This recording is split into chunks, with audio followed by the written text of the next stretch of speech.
Joe Concha is a Fox News contributor. So the guy asked him what you believe in, what do you want to do for the American people. Yeah. Did you understand what he said? That made Kamala sound articulate, Jesse.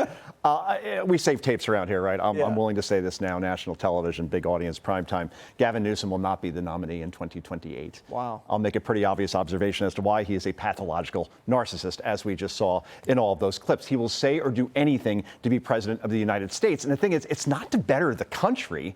It's because he's like Hillary Clinton. He believes he's entitled to sit behind the resolute desk in the Oval Office. And outside of trolling Trump, what's he running on? It's not his record in California. No.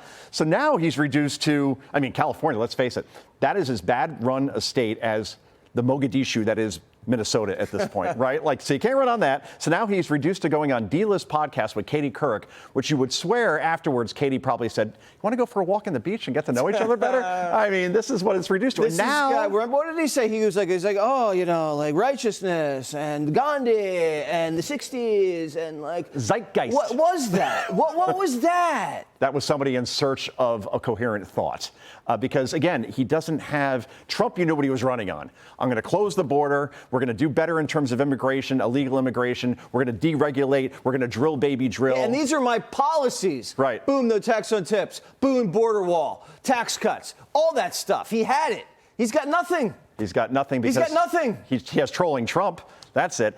And the next, because he can't say, I'm going to do to America what we did in California, because no one wants that. That's not a bumper sticker that you want. No. And the problem with Gavin is it's much like it is with Kamala Harris. He's like the Goldschlager of presidential candidates. The more you have, the less you want of it. And now he's going on Hassan Piker's podcast next. Talk about desperation, because this guy, BFF with Zohran Mamdani, said America deserved 9/11. Gavin Newsom is proving quite quickly that rock bottom does have a base. Well, I don't even know who that guy is, but what about the funeral? Are we too mean about the funeral? They can have a pep rally for the Democratic Party. They can do a hate fest, a trumpet rally. Is that okay? It should be about Jesse Jackson and his legacy.